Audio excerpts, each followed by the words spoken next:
नमस्कार, यो news 24 television prime time न्यूजमा स्वागत छ। संवैधानिक आयोगहरूमा सरकारले गरेको नियुक्तिमाथि चुनौती थपिएको छ। सभामुख अग्नि सापकोटा स्वयं नियुक्ति बदरको माग गर्दै सर्वोच्च अदालतमा पुगेपछि नियुक्ति प्रक्रिया संकटमा पर्ने अवस्थामा पुगेको हो।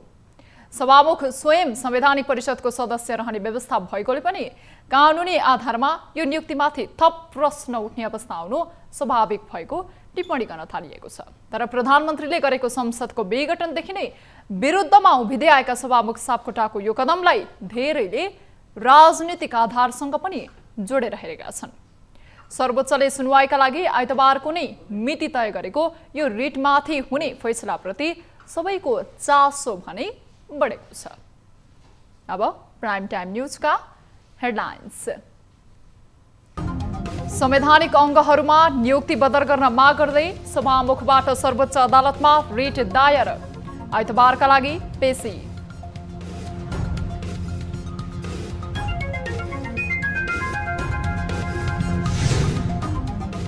प्रतिनिधि सभा विघटन विरुद्धको रिटमा सुनवाई जारी। संविधानमा अधिकार नभएपछि संसद विघटन गरेको उदाहरण पेश गर्न प्रधान न्यायाधीशको आग्रह।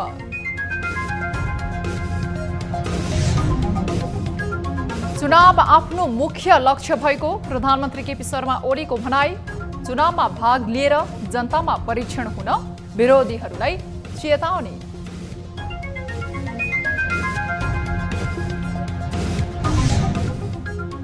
देशका पश्चिमी क्षेत्रमा वर्षा र हिमपात। हिमाली जिल्लामा पानीसँगै हिमपात। काठमाडौँमा हल्का वर्षाको सम्भावना।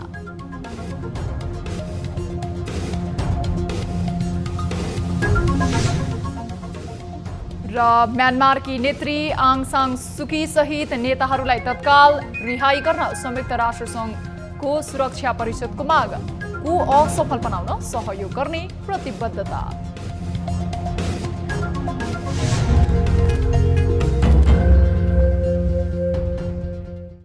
हामी निरन्तर न्यूजमा छौं।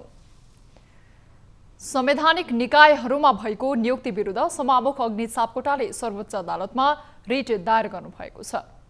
शुक्रबार दायर गरेको रिटमा राष्ट्रपति कार्यालय, प्रधानमन्त्री लगायत नियुक्ति लिएकाहरूलाई विपक्षी बनाइएको छ। सर्वोच्च अदालतले रिटको पेशी आइतबारका लागि तोकेको छ। सभामुख सापकोटाले राज्य संयन्त्रका नेतृत्वबाट संविधानमाथि एकपछि अर्को प्रहार भएपछि आफू अदालतमा जानु परेको बताउनुभयो। रिट दायरपछि सिंहदरबारमा पत्रकार सम्मेलन गर्दै सभामुख सापकोटाले संविधानको पालना, संरक्षण र सम्वर्धन गर्ने दायित्व बोकेका राज्य संयन्त्रका नेतृत्वबाट श्रृङ्खलाबद्ध रूपमा संविधान उल्लङ्घन गर्ने काम भएको तर्क गर्नुभयो। संवैधानिक परिषद सम्बन्धी अध्यादेश ल्याएर संवैधानिक निकायहरूमा पदाधिकारी सिफारिस गर्ने, प्रतिनिधि सभा भङ्ग गर्ने र संसदीय सुनवाई बिना संवैधानिक निकायहरूमा पदाधिकारी नियुक्त गरेर संविधानमाथि एकपछि अर्को प्रहार भएको पनि उहाँले बताउनुभयो। संविधानलाई मिचेर सरकारले नै कानुनी शासन र संवैधानिक विकासमा अवरोध सिर्जना गरेको भन्दै उहाँले संविधानको रक्षाका लागि अदालत पुगेको बताउनुभयो। प्रतिनिधि सभा विघटनसँगै सुनवाई सम्भव नभएको भन्दै सभामुख सापकोटाले 18 माघमा नियुक्ति सिफारिस सम्बन्धी पत्र संवैधानिक परिषदमै फिर्ता पठाउनु भएको थियो। तर राष्ट्रपति विद्यादेवी भण्डारीले बुधबार अख्तियार, निर्वाचन आयोग लगायतका संवैधानिक निकायहरूमा पदाधिकारी नियुक्त गर्नुभएको थियो। त्यसका विरुद्ध सभामुख अदालत जानु भएको हो। यस्तै संवैधानिक निकायमा भएका नियुक्ति बदरको माग गर्दै दायर रिटमा कारण देखाउ आदेश जारी भएको छ। वरिष्ठ अधिवक्ता दिनेश त्रिपाठीले संवैधानिक आयोगमा गरिएका नियुक्ति बदरको माग गर्दै दायर गरेको रिटमा सुनवाई गर्दै शुक्रबार न्यायाधीश कुमार रेग्मीको इजलासले कारण देखाउ आदेश जारी गरेको हो। बुधबार 11वटा संवैधानिक निकायका प्रमुख र सदस्यले शपथ लिएका थिए। सर्वोच्च अदालतमा प्रतिनिधि सभा विघटन विरुद्धको रिटमा सुनवाई जारी छ। शुक्रबार प्रधान न्यायाधीश चोलेन्द्र शमशेर जबराले संविधानमा विघटनको अधिकार नभएको तर विघटन गरेका उदाहरण पेश गर्न सरकारी अधिवक्ताहरूसँग आग्रह गर्नुभएको छ। तर सहन्यायाधिवक्ता सञ्जीवराज रेग्मीले आफूसँग त्यस्तो उदाहरण नभएको जवाफ दिनुभएको थियो। गत आइतबार रिट निवेदकका तर्फबाट अधिवक्ताहरूको तर्क सकिएपछि सोमबारबाट सरकारी अधिवक्ताहरूले आफ्नो दलिल पेश गर्न थालेका हुन्।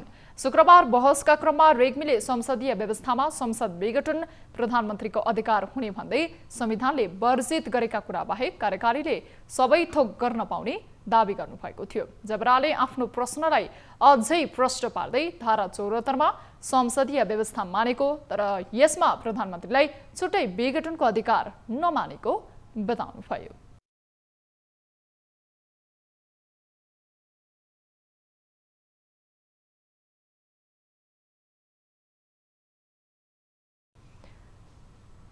नारायणहिटी दरबार अगाडि नेकपा ओली समूहले कार्यक्रमको घोषणा गर्यो। धेरैले अब राजतन्त्र वा हिन्दू धर्म संवैधानिक बनाउने बारे घोषणा गर्छन् भन्ने खालका अनुमानहरू गरे। केही दिनदेखि अफवाह धेरै फैलियो। प्रधानमन्त्रीसँग असन्तुष्ट नेकपाकै प्रचण्ड नेपाल समूहका केही नेताहरूले त ओलीले धर्म सापेक्ष घोषणा गर्न सक्छन् भन्न पनि भ्याए। के भन्लान् त ओलीले? धेरैको चासो नारायणहिटी संग्रहालय अगाडि ओली समूहको कार्यक्रमतर्फ रह्यो। धेरैले सोचे जस्तो ओलीले केही भनेनन्। भने त पुरानै कुरा। पार्टीबाट अलगिएकाबाट समृद्ध नेपाल सुखी नेपालीको नारालाई असफल बनाउने प्रयास भएको आलाप गरे। एक रिपोर्ट। प्रतिनिधि सभा विघटनपछि नेपाल कम्युनिस्ट पार्टीका दुई समूह एक अर्का विरुद्ध आक्रामक बनेका छन्। प्रधानमन्त्री समेत रहेका अध्यक्ष केपी शर्मा ओली र अर्का अध्यक्ष पुष्पकमल दाहाल माधव नेपाल समूहका नेताहरू एक अर्का विरुद्ध उत्रिएका छन्। माघ 22 गते प्रचण्ड नेपाल समूहले आम हडताल गर्यो। त्यसको भोलिपल्टै ओली समूहले काठमाडौँको नारायणहिटी संग्रहालयमा आम सभा गर्यो। ओलीको यो आम सभा घोषणा लगत्तै एउटा कार्यक्रममा प्रचण्ड नेपाल समूहका नेता सुरेन्द्र पाण्डेले अब ओलीले धर्मनिरपेक्षता खारेज गर्नेछन् भन्दै उद्घोष गरे। संयोग मानौ नारायणहिटी दरबार संग्रहालय अगाडि ओलीको आमसभा, त्यसको केही दिन अघि पशुपतिनाथ मन्दिरमा ओलीको पूजा। त्यसले ओली प्रति शंका बढायो। कतै यो संयोग नभएर हिन्दू धर्म सापेक्ष बनाउने खेल त होइन? यस्तै शंकाहरूको सामाजिक सञ्जालमा बाढी नै सुरु भयो। उही पुरानै कुरा ओलीले आफ्नो आमसभामा दोहोर्याए। आफूलाई काम गर्न नदिएपछि ताजा जनादेशका लागि प्रतिनिधि सभा विघटन गर्नु परेको बताएनन् मात्र, निर्वाचनमा जानुको विकल्प नभएको पनि दोहोर्याए। उनले अब मुलुकलाई अशान्ति र हिंसाको भुमरीमा जान नदिने प्रतिबद्धता पनि जनाए। हाम्रा राम्रा उद्देश्यहरू छन्। मैले एउटा अठोट लिएँ, देशलाई समृद्ध बनाइ छोड्ने, भ्रष्टाचार मुक्त बनाइ छोड्ने त्यो अभियान मैले लिएँ। त्यो अभियान लिएपछि त्यस अभियानलाई असफल पार्न, त्यो अभियानलाई बदनाम गर्ने, चरित्र हत्या गर्ने, जनतालाई गलत सूचना दिने र जनतालाई भ्रममा पारेर देशलाई अन्यत्र मोड्ने प्रयासहरू भए। विकासका कुरा पनि छुटाएनन् प्रधानमन्त्रीले। उनले मुलुकभरको कालो पत्रे सडक, चाँदनी दोधारा सिँचाइ, डुबान नियन्त्रण, हुलाकी राजमार्ग, पूर्व पश्चिम रेल लगायतका क्षेत्रमा सरकारले उच्च महत्त्वका साथ काम गरेको दावी गरे। नेपालमा रेल ल्याएका छौँ, अब केही दिनभित्रबाट नियमित रूपमा सञ्चालन गर्दैछौँ। पूर्व पश्चिम रेलको बाटो हामी निर्माण गर्दैछौँ। पूर्व पश्चिम रेलको बाटो केही ठाउँमा निर्माण सुरु भएको छ, केही ठाउँमा निर्माण अब सुरु हुँदैछ। पूर्व पश्चिम रेलमार्ग, उत्तर दक्षिण रेलमार्ग, काठमाडौँ रक्सौल रेलमार्ग, त्यसका लागि अब भारतसँग सम्झौता भएर डिपिआर भएको छ। अब त्यसको काम सुरु हुन्छ। डिपिआर अन्तिम अवस्थामा पुगेको छ। ओलीले आफूलाई गणतन्त्र विरोधी भनेर प्रचार गरेकोमा असन्तुष्ट जनाए। उनको आरोप त्यतिमा मात्र सीमित रहेन, बरु प्रचण्ड नेपाल समूहले सर्वोच्च अदालत र निर्वाचन आयोगलाई धम्की दिएको आरोप पनि लगाए। उनले आफ्नै समूह आधिकारिक नेकपा भएको भन्न पनि छुटाएनन्। उनी मात्र होइन, उनी निकट नेताहरूको एउटै भनाइ थियो, प्रधानमन्त्रीलाई काम गर्न नदिएका कारण प्रतिनिधि सभा विघटन गर्नु परेको। जनतालाई दुःख दिने जनताको दल नभएको ठुलठुलो भाषण गरेका ओली समूह का नेताहरूले पनि जनताकै नाममा जनतालाई दुःख दिन नछोडेको सडक छेउछेउमा चर्चा भइ नै रह्यो। दरबार मार्गका डिभाइडर हटाउनेदेखि घण्टौं जामले काठमाडौँ अस्तव्यस्त हुँदा आम नागरिकको शास्तिमा पनि कुनै सुधार भएन। नेकपा अध्यक्ष पुष्पकमल दाहाल प्रचण्डले पार्टी एकताको केही समयपछि नै केपी शर्मा ओलीमा व्यक्तिवाद देखिएको आरोप लगाउनु भएको छ। शुक्रबार ललितपुरमा नेकपा ललितपुर जिल्ला कमिटीले आयोजना गरेको कार्यकर्ता भेलामा प्रचण्डले ओलीले एकता भएदेखि नै सहमति र समझदारी कायम गराउन नचाहेको र व्यक्तिवाद लाद्न खोजेको आरोप लगाउनु भएको हो। उहाँले पार्टीमा सहमति र समझदारीको कुरा गर्ने बित्तिकै ओलीले फुट्ने धम्की दिने गरेको स्मरण गर्दै ओलीको कम्युनिस्ट विरोधी कामले नै संघर्ष सुरु भएको धारणा राख्नुभयो। उहाँले पटक पटक ओलीले संविधान र लोकतन्त्रमाथि नै प्रहार गरेको बताउनुभयो। ओलीकै कारण उपलब्धि धरापमा परेको र मुलुक अध्यारो सुरुङमा जाने खतरा रहेकोले आफूहरू जनतामा आएको उहाँले बताउनुभयो।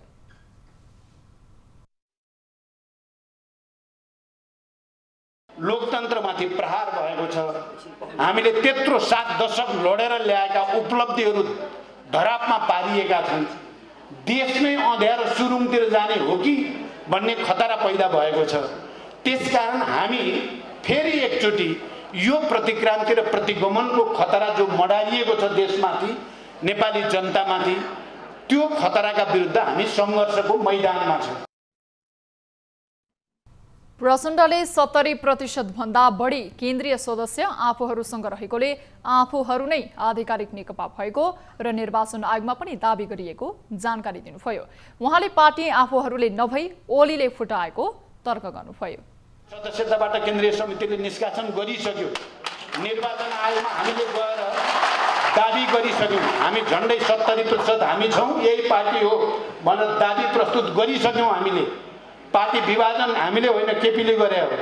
किनभने 70%ले पार्टी विभाजन गर्दैनन्। दुनियाँमा कहीँ त्यस्तो हुन्छ र? पार्टी विभाजन गर्ने त सकिएसम्म 40% पुर्याएर विभाजन गर्ने भन्ने हुन्थ्यो। त्यस्तै नेकपा प्रचण्ड नेपाल पक्षका अध्यक्ष माधव कुमार नेपालले ओलीमा अहंकार र व्यक्तिवाद हावी भएको आरोप पनि लगाउनुभयो। संविधान मिच्ने काम ओलीबाटै भएको भन्दै नेपालले प्रधानमन्त्री पदमा रहन ओलीलाई नैतिकताले पनि नदिने बताउनुभयो। अलिकता पनि छैन। नैतिकता नामको चिज हो त्यो उले राजीनामा दिएर लगाउनु। हामीले पार्टीभित्र अलिकता विवाद हुने बित्तिकै राजीनामा दिएका छौँ। मलाई चुनावको परिणाम देख्ने बित्तिकै मैले राजीनामा दिए गाउँ महासचिव पदबाट, प्रधानमन्त्री पदबाट मैले राजीनामा दिएँ। झलनाथजीले राजीनामा दिनुभएको होइन पार्टीको भित्रकै कारणले। तर केपी ओली संसदमा अल्पमतमा छ, त्यही पनि राजीनामा दिँदैन। कार्यक्रममा नेकपा प्रचण्ड नेपाल पक्षकी नेत्री पम्फा भुसालले सरकारको नेतृत्व गरिरहेका ओलीको प्रतिगमनलाई परास्त गरिने बताउनुभयो।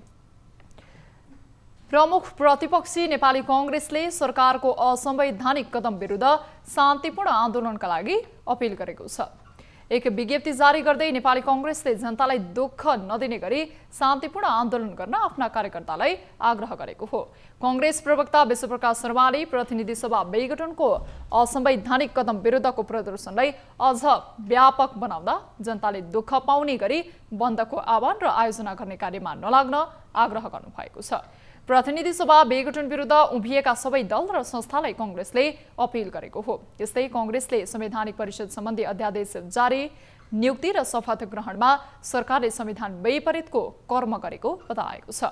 अपीलमा संवैधानिक परिषद सम्बन्धी संविधानमा व्यवस्था गरिएको प्रावधान, मर्म र विधिलाई वर्तमान सरकारले सुरुदेखि नै कुल्चिँदै आएको विषयमा संस्थागत निर्णयका साथ नेपाली कांग्रेस प्रष्ट रूपले विरुद्धमा उभिएको उल्लेख गरिएको छ। कांग्रेसले शनिबार शुभेच्छुक संस्थाहरूको प्रदर्शन गर्ने र फागुन 3 गते 77 जिल्लामै नेपाली कांग्रेस जिल्ला कार्य समितिको नेतृत्वमा एक साथ प्रदर्शन गर्ने प्रवक्ता विश्वप्रकाश शर्माले जानकारी दिनुभयो।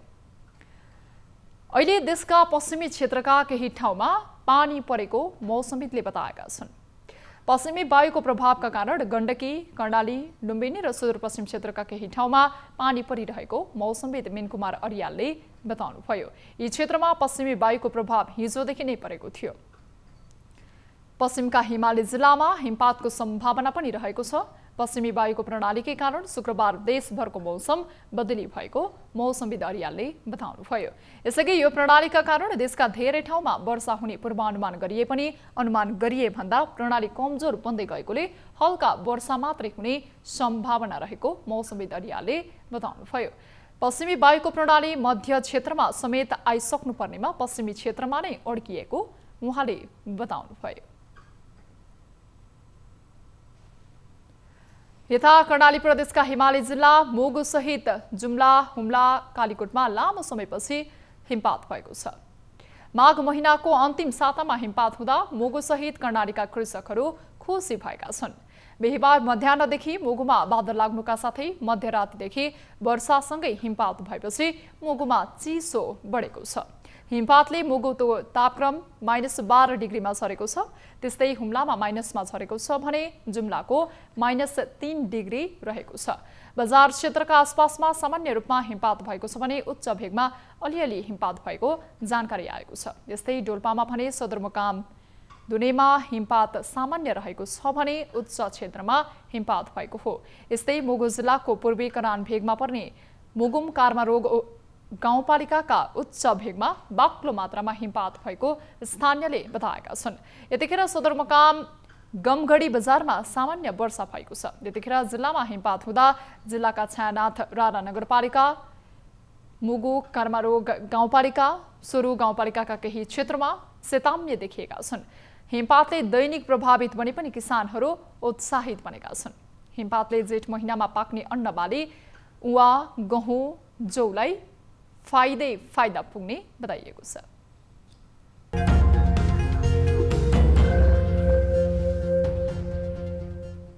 हामी निरन्तर न्यूजमा छौं। प्रधानमन्त्री केपी शर्मा ओलीले मुलुकलाई अशान्ति र हिंसाको भुमरीमा जान नदिने प्रतिबद्धता जनाउनु भएको छ। शुक्रबार नेकपा ओलीसम्मको बागमती प्रदेश कमिटीले काठमाडौँको दरबार मार्ग स्थित नारायणहिटी अगाडि गरेको सभालाई सम्बोधन गर्दै प्रधानमन्त्री ओलीले नेपालमा फेरि कसैले अशान्ति र हिंसा मचाउन नसक्ने बताउनुभयो। उहाँले आफूलाई काम गर्न नदिएपछि ताजा जनादेशमा गएको दाबी पनि गर्नुभयो। जनताले सरकारलाई 5 वर्ष काम गर्ने म्यान्डेट दिएको भए पनि प्रचण्ड नेपाल पक्षले व्यवधान गरेकाले संसद विघटन गरी ताजा जनादेशमा गएको ओलीले बताउनुभयो। हाम्रा राम्रा उद्देश्यहरू छन्। मैले एउटा अठोट लिए देशलाई समृद्ध बनाइ छोड्ने, भ्रष्टाचार मुक्त बनाइ छोड्ने त्यो अभियान मैले लिए। त्यो अभियान लिएपछि त्यस अभियानलाई असफल पार्न, त्यो अभियानलाई बदनाम गर्ने, चरित्र हत्या गर्ने, जनतालाई गलत सूचना दिने र जनतालाई भ्रममा पारेर देशलाई अन्यत्र मोड्ने प्रयासहरू भए। त्यस्तै नेकपा सचिवालय सदस्य एवं उपप्रधानमन्त्री ईश्वर पोखरेलले 5 वर्षका लागि निर्वाचित प्रधानमन्त्रीलाई बीचमा धक्का दिएर निकाल्ने दुष्प्रयास भएको बताउनुभयो।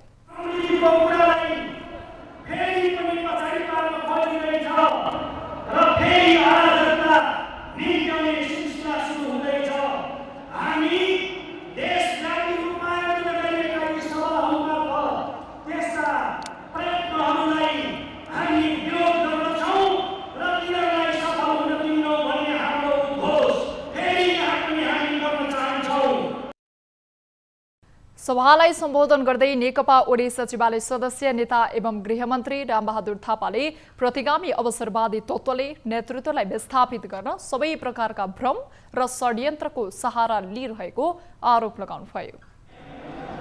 जनमतद्वारा बहुमतद्वारा निर्वाचित स्थापित सरकारको नेतृत्वलाई विस्थापित गर्ने षड्यन्त्रसित यो अस्थिरता जोडिएको छ।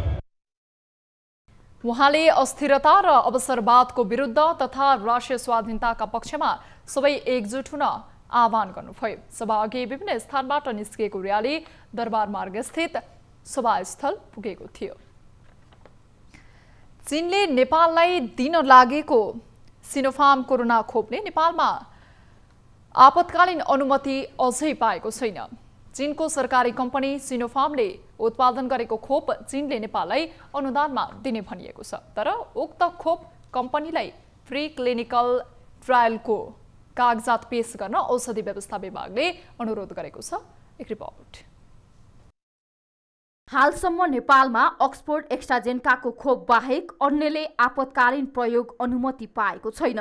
2 महिना अगाडि औषधि व्यवस्था विभागले आपतकालीन प्रयोगका निम्ति खोप दर्ता गर्न सार्वजनिक सूचना निकालेको थियो।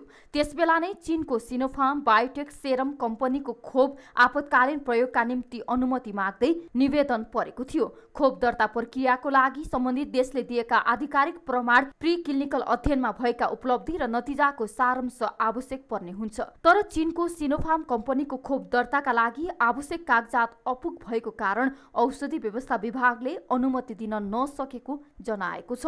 दर्ताको लागि आपतकालीन प्रयोगको दर्ताका लागि चाहिँ आउनलाई भनेर एउटा चाहिँ सार्वजनिक सूचना हामीले प्रकाशित गरेका थियौँ र त्यो सूचना प्रकाशित हुने बित्तिकै नै त्यही बेला नै सिनोफार्म र त्यस्तै गरी चाहिँ भारतको चाहिँ भारत बायोटेक र चाहिँ यो सेरम इन्स्टिच्युट अफ इन्डिया तीनवटाकै एप्लिकेसन त्यही बेलाको चाहिँ परेको हो र त्यसमा चाहिँ केही चिजहरू जस्तो दर्ता प्रक्रियाका लागि चाहिँ विशेष गरी सम्बन्धित देशले दिएका आधिकारिक प्रमाणपत्रहरूदेखि लिएर त्यो क्लिनिकल अध्ययनमा त्यसको चाहिँ हुँदाखेरि प्रिक्लिनिकल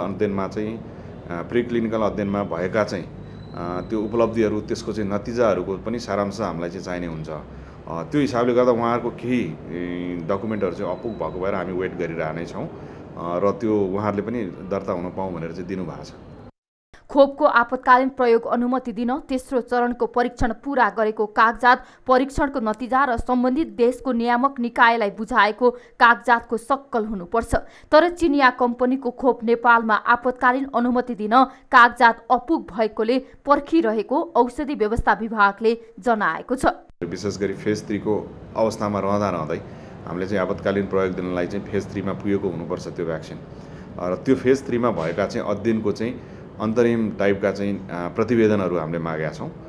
त्यो चाहिँ प्रारम्भिक नै प्रतिवेदन, त्यसमा चाहिँ कुनै अब जर्नलमा पब्लिस भएको आर्टिकल होइन कि जुन चाहिँ उहाँले चाहिँ सम्बन्धित देशको नियामक निकायलाई जुन डाटाहरू जुन किसिमका चाहिँ प्रतिवेदन दिएर उहाँहरूले चाहिँ अनुमति पाउनुभयो त्यसैको कपीहरू नै हामीले मागिरहेको हो र त्यो चाहिँ अब उहाँहरूले चाहिँ सबमिट गर्न भनेका छौँ। अब उहाँहरूले त्यो आएपछि फर्दर त्यसमा हेरेर हामीले चाहिँ उपयुक्त निर्णय हामी लिन्छौँ। नेपालको लागि चीनले करिब 3 लाख मात्रा खोप नेपाललाई अनुदानमा सहयोग गर्न लागेको छ। चिनिया दूतावासले गत सोमबार औषधि व्यवस्था विभागसँग आपतकालीन प्रयोग अनुमति प्रक्रिया बारे छलफल पनि गरेको थियो। तर कागजात नपुगी चिनिया खोपलाई अनुमति नदिने औषधि व्यवस्था विभागको अडान छ। चिनिया खोपले हालसम्म पाकिस्तान, साउदी अरब, इन्डोनेसिया, हंगेरी लगायतका देशमा आपतकालीन अनुमति पाएको छ। नेपालले भारतमा सिरम कम्पनीले उत्पादन गरिरहेको अक्सफोर्ड एक्स्ट्राजेनेकाले विकास गरेको कोभिसिल्ड खोपलाई मात्रै आपतकालीन प्रयोगका लागि अनुमति दिएको छ। यता रसियाले उत्पादन गरेको स्पुत्निक भीलाई पनि नेपालमा मान्यता दिलाउने प्रयास भने जारी राखेको छ। क्यामेरामा श्यामहरि पुडासैनीका साथ टिभी जर्नलिस्ट रिया भण्डारी, काठमाडौँ।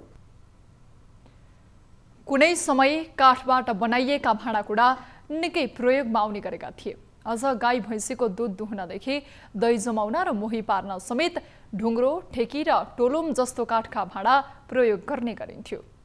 अन्य घरायसी काममा समेत काठका भाँडाको चलन थियो।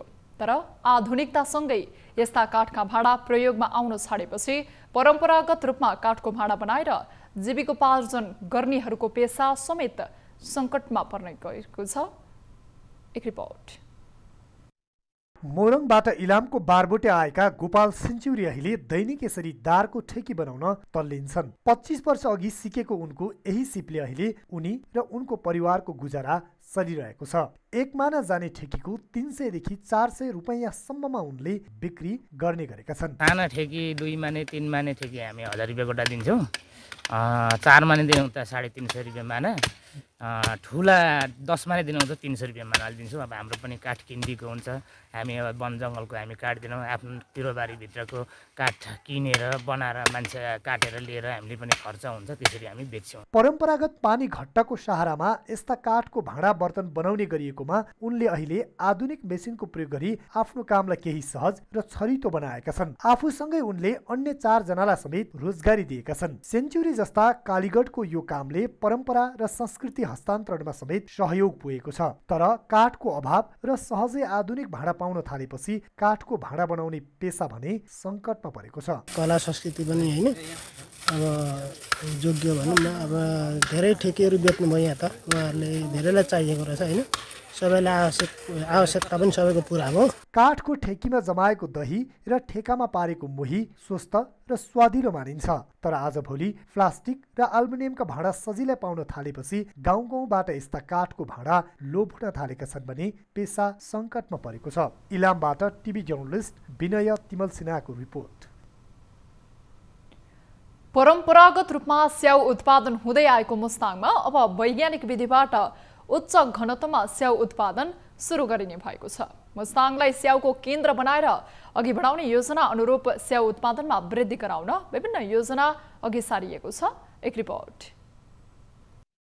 स्याउका लागि उर्वर मानिएको मुस्ताङमा स्याउ उत्पादक किसानहरूलाई लक्षित गरेर नयाँ कार्यालयको समेत स्थापना गरिएको छ। यस्तै उनीहरूलाई परम्परागत नभई वैज्ञानिक विधिबाट स्याउ उत्पादन गर्नका लागि विशेष तालिमको आयोजना समेत दिइएको छ। तालिममा थासाङ गाउँपालिका वडा नम्बर 1 टुकुचे, घरपोजङ गाउँपालिका र आसपासका गाउँहरूबाट स्याउ व्यवसायी कृषकहरू सहभागी थिए। प्रशिक्षणबाट सहभागी किसानहरूले उच्च घनत्वमा स्याउ उत्पादन सम्बन्धी धेरै कुराहरू सिकेको भन्दै अब यसलाई व्यवहारमा उतार्ने बताएका छन्। हरेक कोनको हजुर रोपाइदेखि लिएर कुन कति दूरीमा लगाउने, कति मिटरमा लगाउने सबै चिज दक्ष अनुभवी विज्ञबाट सिकाएर मात्रै यो सुरु गर्दाखेरि देशलाई पनि सेवा पुग्नेछ, हामी कृषकलाई पनि एकदम हौसला मिल्नेछ। अन्यथा यो स्याउ मात्र वितरण गरेर भोलि यो उपरान्त मर्न गएमा अर्थात् यसको रिजल्ट खराब आएमा देशको राज्य सरकारको पनि घाटा हुनेछ भने हामी किसानलाई पनि बेफाइदा पुग्नेछ।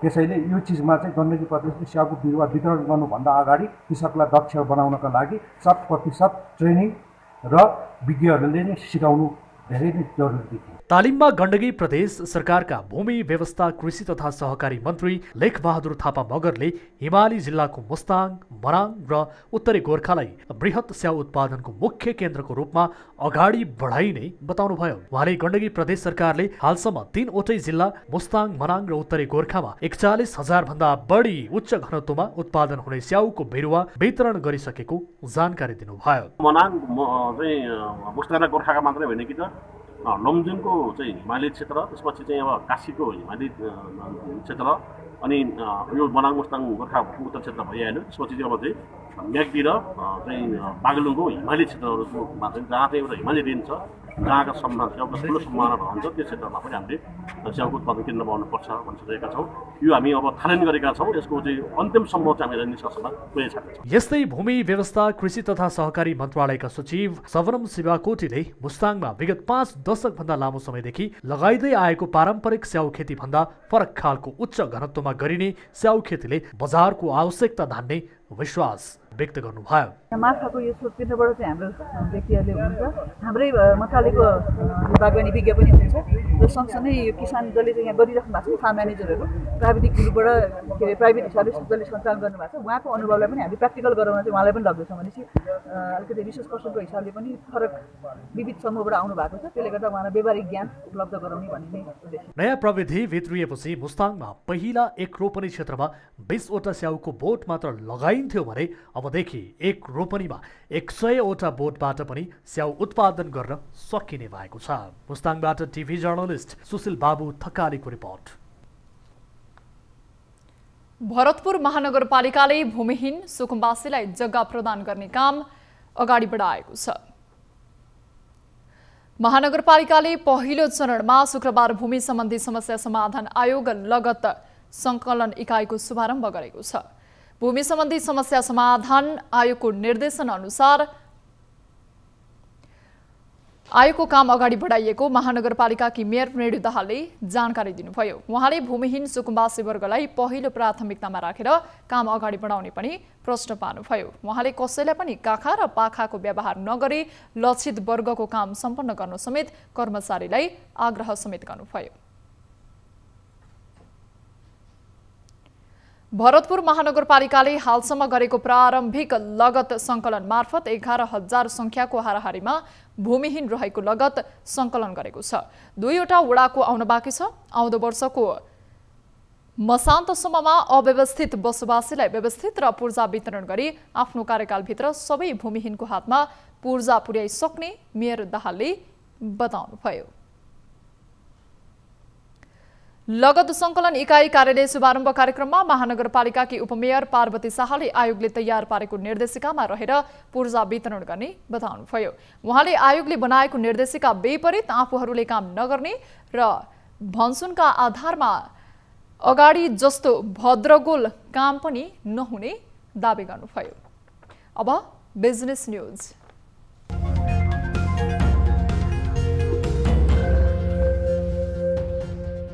नेपाल उद्योग परिसंघले नेपालबाट निर्यात हुने वस्तुहरूको उत्पत्तिको प्रमाणपत्र जारी गर्न पाउने भएको छ। मन्त्री परिषदबाट स्वीकृत भएको उत्पत्तिको प्रमाणपत्र जारी गर्ने सम्बन्धी कार्यविधि 2077 अनुसार उत्पत्तिको प्रमाणपत्र जारी गर्न अनुमति पाएको हो। यो अनुमतिबाट परिसंघले भारत लगायत सार्क मुलुकमा समेत उत्पत्तिको प्रमाणपत्र जारी गर्ने अधिकार प्राप्त गरेको छ।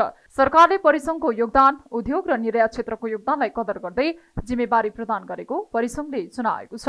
उत्पत्तिको प्रमाणपत्र जारी गर्दा प्राप्त भएको आम्दानीलाई निर्यात प्रवर्धनका कार्यक्रमहरू र गतिविधि सञ्चालन गरी खर्च गर्ने र निर्यात प्रवर्धनलाई जोड दिने जनाएको छ। सरकारको निर्णयले निर्यातमा आबद्ध सदस्यहरूलाई अझ बढी गुणस्तरीय सेवा प्रदान गर्न प्रोत्साहित गरेको बताएको छ। यसभन्दा पहिले परिसंघले तेस्रो मुलुकमा मात्र उत्पत्तिको प्रमाणपत्र जारी गर्दै आएको थियो।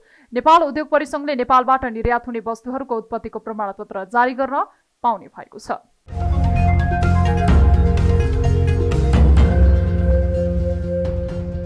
पछिल्लो समय निरन्तर रूपमा बढ्ने क्रममा रहेको शेयर बजारले यो साता पनि निरन्तरता पाएको छ। सातामा 5 दिन कारोबार हुने शेयर बजारमा यो साता 5 दिन नै कारोबार भयो, जसमध्ये 3 दिन बजारको परिसूचक बढेको थियो भने 2 दिन कारोबार दिनमा घटेको थियो। यो साता समग्रमा नेप्से 49.97 अङ्कले बढ्दा 2475.27 अङ्कको बिन्दुमा बन्द भएको छ, जुन नेप्सेको अहिलेसम्मकै उच्च क्लोजिङ बिन्दु हो। बजार परिसूचकमा वृद्धिसँगै शेयर बजारको बजार पुँजीकरण पनि बढेको छ। नेप्से बढे पनि यो साता कारोबार रकम 6.25% घटेर 41 अर्ब 68 करोड 64 लाख भएको छ। गत साता नेप्सेमा 44 अर्ब 46 करोड 40 लाख रुपैयाँको कारोबार भएको छ। यो साता दैनिक औसत कारोबार करिब 8 अर्ब 33 करोड 73 लाखको कारोबार भएको छ। गत साता दैनिक औसत 8 अर्ब 89 करोड 28 को कारोबार भएको थियो। कोभिडले अर्थतन्त्रमा पारेको प्रतिकूल प्रभाव र प्रतिकूल राजनीतिक प्रभावका बावजुद पनि बैंकिङ प्रणालीमा देखिएको अधिक तरलता र घटेको ब्याज दरले गर्दा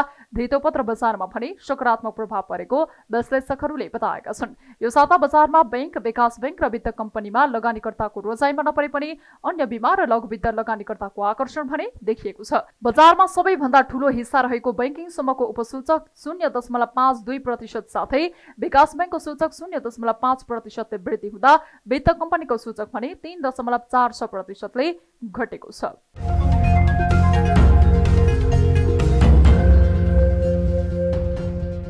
ग्रीन लाइफ हाइड्रोपावर कम्पनीले सर्वसाधारणका लागि आइपिओ बिक्री खुला गरेको छ। कम्पनीले सर्वसाधारणका लागि छुट्याएको 18 लाख किता र स्थानीय बासिन्दाका लागि शेयर जारी गर्दा बिक्री नभएको 16,86,400 किता गरी कुल 34,96,400 किता साधारण शेयरको बिक्री खुला गरेको हो।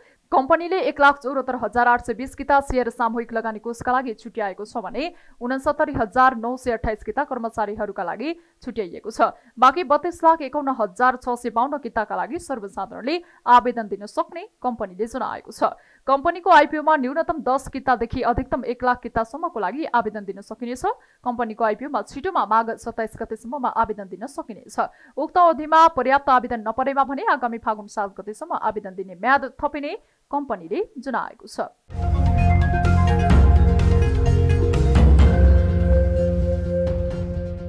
आइएमई ट्राभल्सले Nepal association of tours and travels नाटाको कार्यालय भवन निर्माणका लागि 1.5 लाख सहयोग गरेको छ।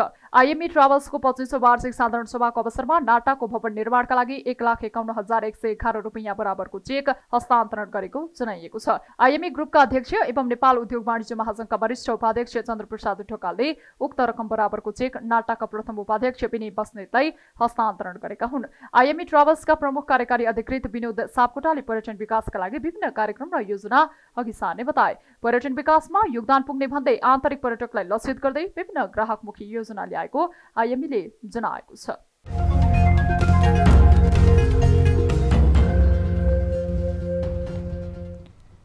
न्युजहरू अझै बाँकी नै छन्, अहिलेलाई ब्रेक।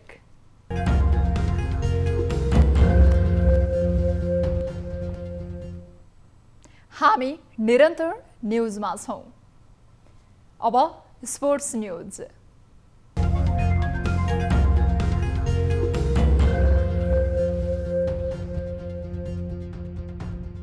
लाफा समूह बुटोलको आयोजनामा तेस्रो लाफा राष्ट्रिय खुला तथा भेटरान्स पुरुष डबल ब्याडमिन्टन प्रतियोगिता 2077 सुरु भएको छ। खेलकुद र सामाजिक गतिविधिमा क्रियाशील लाफा समूहले खेलाडीहरूलाई प्रोत्साहन गर्ने लक्ष्यसहित आयोजित प्रतियोगितामा शुक्रबारदेखि बुटोलमा सुरु भएको हो।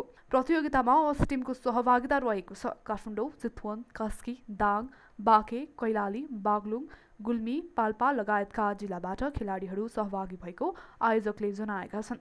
प्रतियोगिताको उद्घाटन गर्दै बुटवल उपमहानगरपालिकाका नगर प्रमुख शिवराज सुवेदीले महानगरपालिका खेल क्षेत्रको विकासका लागि एकीकृत विकास योजनामा लागेको बताए। प्रतियोगितामा खुलातर्फ 58 तथा भेटरान्सतर्फ 28 बढी टिमको सहभागिता रहेको आयोजक लाफा समूहले जनाएको छ। प्रतियोगितामा खुलातर्फका विजेताले 55,555 नगद पुरस्कार प्राप्त गर्नेछन्। त्यस्तै उपविजेताले 41,555 तथा तेस्रो हुनेले 31,555 नगद पुरस्कार प्राप्त गर्नेछन्। भेटरान्सतर्फ भने प्रथम पुरस्कार 25,555, दोस्रो पुरस्कार 15,555 र तृतीय पुरस्कार 10,555 रहेको छ।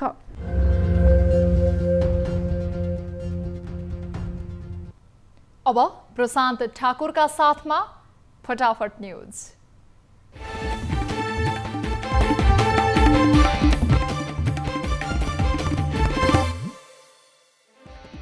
संवैधानिक अङ्गहरूमा नियुक्ति बदर गर्न माग गर्दै सभामुखबाट सर्वोच्च अदालतमा रिट दायर, आइतबारका लागि पेशी तोकियो। प्रतिनिधि सभा विघटन विरुद्धको रिटमा सुनवाई जारी। संविधानमा अधिकार नभएपछि संसद विघटन गरेको उदाहरण पेश गर्न प्रधान न्यायाधीशको आग्रह। संवैधानिक निकायका पदाधिकारी नियुक्ति मुद्दामा सर्वोच्चद्वारा कारण देखाऊ आदेश। संवैधानिक अङ्गमा किन पदाधिकारी नियुक्तिबारे राष्ट्रपति कार्यालय र सरकारले कारण देखाउनु पर्ने। सत्तारूढ नेकपा ओली समूहद्वारा आज नारायणहिटीमा शक्ति प्रदर्शन। 13 ठाउँबाट प्रदर्शनसहित नारायणहिटीमा भएको आमसभामा प्रधानमन्त्रीको सम्बोधन। प्रधानमन्त्री केपी ओलीको असंवैधानिक कदममा आफूहरू तमासे नबन्ने माधव प्रचण्ड समूहका अध्यक्ष माधव कुमार नेपालको चेतावनी। ओलीले पार्टीबाट सुरु गरेर राज्यलाई आफ्नो कब्जामा पार्ने कोसिस गरेको आरोप। आफू एमसीसी बारे अन्तिम निर्णयमा पुगि नसकेको प्रचण्डको भनाई। आफूहरू गुण्डागर्दी शैलीमा भएको नियुक्तिको विरोधमा भएको दाबी।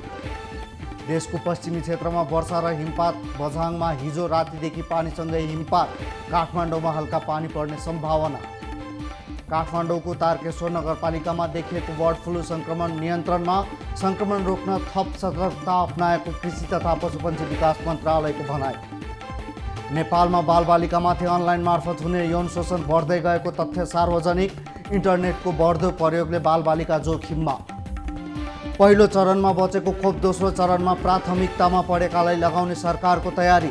प्राथमिकतामा परेका अध्यागमन कार्यालय, भन्सार कार्यालय, अन्तर्राष्ट्रिय विमानस्थल र वृद्धस्थलमा गएर खोप दिइने। संसद बैठक बोलाउने वा नबोलाउने भन्ने विषयमा आवश्यक परामर्श गरिरहेको सभामुख अग्नि सापकोटाको भनाई। संविधानको मर्म जोगाउन संवैधानिक परिषदको नियुक्ति अस्वीकार। बैतडीमा मृत फेला परेकी किशोरीको बलात्कारपछि हत्या गरेको भन्दै स्थानीयद्वारा प्रदर्शन। हत्यारा छिटै पत्ता लगाउनु पर्ने भन्दै महाकाली राजमार्ग अवरुद्ध। पछिल्लो 24 घण्टामा मुलुकभर थप 105 जनामा कोरोना संक्रमण पुष्टि। थप 2 कोरोना संक्रमितको मृत्यु। हेटौडामा 34.5 करोडमा बस टर्मिनल भवन बन्ने पक्का। टर्मिनल बनाउन उपमहानगर र नगर विकास कोषबीच 20 करोड 69 लाखको ऋण सम्झौता। राष्ट्रपतिद्वारा सत्यनिरूपण तथा मेलमिलाप आयोग अध्यादेश जारी। अध्यादेशले बेपत्ता पारिएका व्यक्तिको छानबिनमा सहयोग गर्ने। सर्लाहीमा ट्र्याक्टर र मोटरसाइकल ठोकिँदा 1 महिलाको मृत्यु हुनेमा बरहतवा नगरपालिका 13 बिन्च टोलकी 49 वर्षीय इन्द्रासन देवी यादव। नेपालको नाकाहरू सञ्चालन गर्ने गरेका निर्णय 1 सातापछि कार्यान्वयनमा। बैतडीसहित भारतसँग सीमा जोडिएका नाका आजबाट सञ्चालनमा। आन्दोलनरत वीर अस्पतालका आवश्यक चिकित्सक र अस्पताल प्रशासनबीच 4 बुँदे सहमति। अस्पतालका आवश्यक चिकित्सकले जोखिम भत्ता पाउने। काठमाडौँदेखि सुर्खेत परीक्षण उडानका लागि निजी वायु सेवा कम्पनी श्री एयरलाइन्सको क्याम्पको अनुमति। कर्णालीवासीले सुर्खेत काठमाडौँ उडानमा सस्तो मूल्य दरमा हवाई यात्रा गर्न पाउने। चन्द्रगिरी हिल्सको आइपिओ नेप्सेमा सूचीकृत। आइतबारबाट दोस्रो बजारमा कारोबार गर्न सकिने। इङ्ग्लिस प्रिमियर लिग फुटबलमा चेल्सी विजयी। टोटनह्याम 1-0 गोल अन्तरले पराजित। जितसँगै चेल्सी अङ्क तालिकाको 6औं स्थानमा। अफगानिस्तानमा सरकार समर्थक र तालिबान लडाकुबीच भिडन्त। सरकार समर्थक लडाकुका कमान्डर अब्दुल हकिम सहित 16 जनाको मृत्यु, 10 तालिबान लडाकु पनि मारिए। बेलायतद्वारा चाइना ग्लोबल टेलिभिजनको नेटवर्कको लाइसेन्स रद्द। च्यानलको अन्तिम सम्पादकीयको जिम्मेवारी चिनिया पार्टीसँग भएकाले लाइसेन्स रद्द गरिएको भनाई। र यमनमा जारी युद्धमा गर्दै आएको सहायताबाट पछि हट्ने अमेरिकाको निर्णय। अमेरिकी समर्थन र हतियारको बिक्री आफ्नो प्रशासनले रोक्ने राष्ट्रपति बाइडेनको भनाई।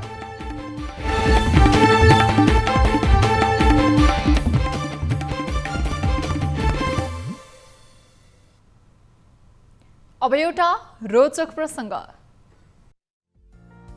म्यानमारको गुदमा 10 करोड वर्ष पहिले फक्रेको फूलको अवशेष भेटिएको छ। म्यानमारमा गुदमा भेटिएको यो अवशेषले विज्ञान जगतमा नै तहल्का मचाएको छ। अमेरिकाको ओरेगन युनिभर्सिटीका शोधकर्ताहरूले म्यानमारमा भेटिएको यस अवशेषको पहिचान आवृत बीजी प्रजातिको फूलको रूपमा गरेका छन्। शोधकर्ताहरूका अनुसार यस किसिमको फूल क्रेटासस कालमा पाइन्थ्यो। आजभन्दा 6.5 करोडदेखि 14.5 करोड वर्ष पहिलाको काललाई क्रेटासस युग भनिन्छ। भेटिएको अवशेष परीक्षणले यो झण्डै 10 करोड वर्ष पुरानो भएको अनुमान गरिएको छ। 10 करोड वर्ष पहिला फक्रेको फूल गुदमा जमेर सुरक्षित रहेको बताइएको छ। भेटिएको फूलको पहिचान सदाबहार प्रजाति लरेल फ्यामिली लरेसका रूपमा भएको छ र यसको सम्बन्ध अस्ट्रेलियामा पाइने सासफ्रससँग भएको छ। ओरेगन युनिभर्सिटीका जीवाश्म वैज्ञानिक चार्ज पोइनरका अनुसार भेटिएको फूल 2 मिलिमिटरको छ र यसका 50 वटा पुङ्केसर अर्थात् स्टामेन्स आपसमा जोडिएका छन्। पुङ्केसर नर फूलको भाग हुन्छ। यसले नै पराग एरियाभिल उत्पन्न गर्छ। अब प्राइम टाइम न्यूज सक्नु अघि अहिलेसम्मका हेडलाइन्स पुनः एकपटक। संवैधानिक अङ्गहरूमा नियुक्ति बदर गर्न माग गर्दै सभामुखबाट सर्वोच्च अदालतमा रिट दायर। आइतबारका लागि पेशी।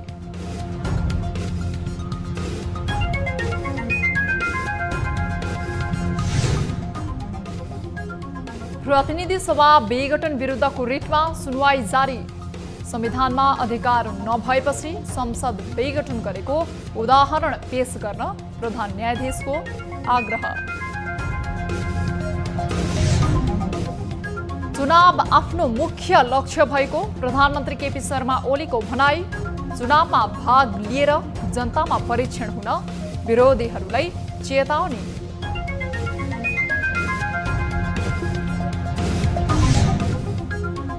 देशका पश्चिमी क्षेत्रमा वर्षा र हिमपात। हिमाली जिल्लामा पानीसँगै हिमपात। काठमाडौँमा हल्का वर्षाको सम्भावना।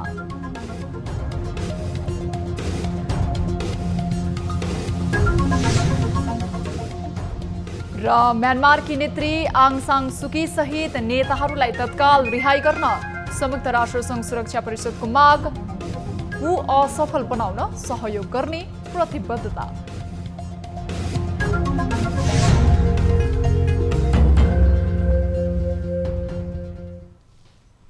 प्राइम टाइम न्यूज अहिलेलाई यति नै।